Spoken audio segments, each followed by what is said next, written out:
माटी से बंधी डोर के एपिसोड की शुरुआत आदि से होती है, जो रो रही होती है जब वह याद करती है कि वेजू ने उससे कैसे बात की थी। उसकी सहयात्री उसे रोता हुआ देखकर उसके बारे में पूछती है। दूसरी ओर वेजू आजी के साथ बदतमीजी करने पर पछता रही है। जया रणविजय से उसके लिए पानी लाने को कहती है। जब रणविजय बाहर आता है तो वह वेजू को वहां सोते हुए नहीं देखता और लड़खड़ा जाता है। वह उसके ठीक सामने गिर जाता है और उसे जगाने के लिए पुकारता है। रणविजय फिर से वेजू को उसके कमरे के सामने सोने के लिए डांटता है। वह कहती है कि ये उसका कमरा नहीं है और उठ जाती है, लेकिन रणविजय की बाहों में बेहोश हो जाती है। जया और परिवार के अन्य सदस्य उसके लिए चिंतित होकर वहां इकट्ठा हो जाते हैं। वेजू को बुखार है और वह एक अज्ञात काटने का निशान दिखाता है।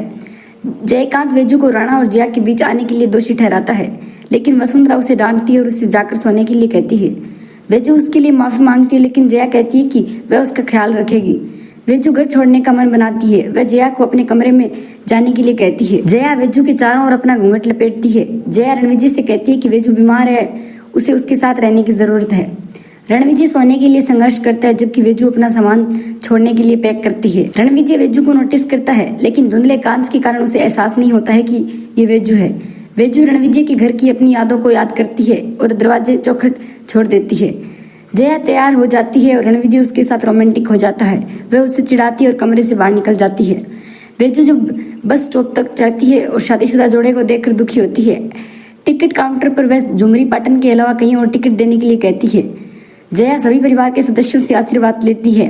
वह पूछती है कि क्या किसी ने वेजू को देखा है। आर्यन मंदिर में मूर्ति के पास रखा एक पत्र लेता है और उसे ले आता है। जया पढ़ती है कि ये वेजू का घर छोड़ने के बारे में विदाई पत्र है। रणविजय वहां आता है और जया उसे बताती है कि वेजू घर से चली गई है। कैलाश वेजू को फोन करता है और पूछता है कि उसने आजी से क्या कहा है, क्योंकि वह उससे मिलने के बाद से बीमार है। वसुंधरा सोचती है कि वेजू बिना बताए कहाँ चली गई है। वेजू आजी को देखने के लिए झुमरी पाटन जाने का फैसला करती है। बस पूरी तरह से भर जाने के कारण कंडक्टर उसे बस में बैठने के लिए कहता है। जया कहती है कि वेजू को फोन करेगी और उसे ऐसा करती है। वेजू को फोन आता है। वह जया को बताती है कि आजी को उसकी जरूरत है, इसलिए वह वहां जा रही है। रणविजय को एक कॉल आती है जो उसे चौंका देती है। कार्य ले जाता है और किसानों के विरोध के बारे में सूचित किया जाता है। रणविजय को इस मुद्दे को सुलझाने के लिए झुमरी पाटन जाना पड़ता है और आश्चर्य होता है कि उसकी किस्मत उसके साथ खेल खेल रही है। रागिनी जया को हनीमून के लिए उसे कपड़े पैक करने में मदद करती है।